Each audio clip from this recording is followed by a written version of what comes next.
We screen malnutrition via the Malnutrition Universal Screening Tool consisting of 4 steps.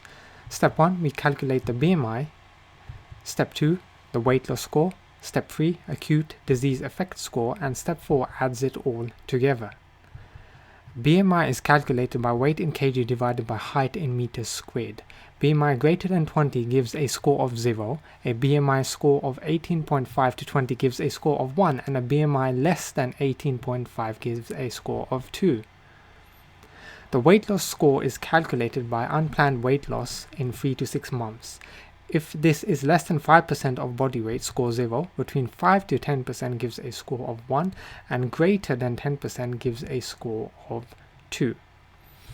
Acute disease effect score. If a patient has been acutely ill and there has been no nutritional intake for more than 5 days, score 2. Adding it all together, a score of 0 means that the patient is at a low risk, though screening and weight checks should be carried out weekly. A score of 1 is the same, though a nutrition action plan is implemented, which may include dietary fortification and oral nutritional supplements. A score of 2 or greater requires all these interventions plus referral to a dietitian. So that is the end of this video. Thanks again for watching.